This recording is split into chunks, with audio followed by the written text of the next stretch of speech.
এটা কোনো কথা হইল?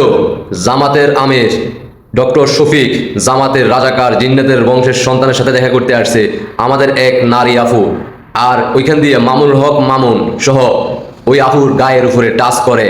তখন তিনি বললেন, এই জামাতের আমির হেফাজতের মাওলানা হক মামুন, 501 নাম্বারের দায়িত্ব তুমি পালন করছো, ঠিক আছে, কিন্তু আমার গায়ের উপরে কেন টাচ করলা? তার পরবর্তীতে জামাতের আমির ডক্টর শফিক কথা বললেন না। মামুনুল হক মামুন সসমাজ চোখে দিয়ে এই স্থান ত্যাগ করে। পরবর্তীতে আপু বলতেছে, এই দাড়ি তো আমার প্রিয় নবী হজরত মোহাম্মদ সাল্লাল্লাহু সাল্লামের, দাড়ির সম্মান বজায় রাখবেন, এই দাড়ি আপনার সাথে যায় না। বিশ্বাস হচ্ছে না? বিশ্বাস তো হবে না, আপুর মুখ থেকে শোনেন।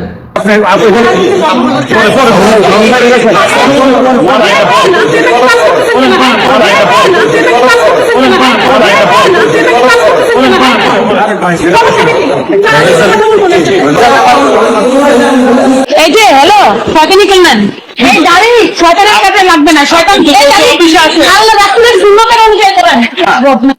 কি শুনলেন তো? এটাই সত্য, এটাই বাস্তব। তারা মুখোশের আড়ালে তাদের আসল রূপ তাদের সাথে মিশছে, তারাই একমাত্র জানে। যারা এগুলো পছন্দ করে তারাই বলে ইনকলাব জিন্দাবাদ, পাকিস্তান জিন্দাবাদ, এভাবেই তারা বলে যায়, তাদের সাথে সঙ্গ দেয়। আর যারা সত্যিকারে ইসলামকে ভালোবাসে, যারা সত্যিকারে বাংলাদেশকে ভালোবাসে, তখন তারা প্রতিবাদে গর্জে ওঠে। ধন্যবাদ জানাই ওই আমার বোনকে, যিনি প্রকাশ্যে মিডিয়ার সামনে প্রতিবাদ করছেন। তবে তার টুনটুনিটা যদি ধরে টান দিয়ে দিতেন আবু সাইদ কইরা, তাহলে আপনার পক্ষে দাঁড়াইতো বাংলার সাধারণ জনগণ সবাই। আল্লাহ হাফেজ।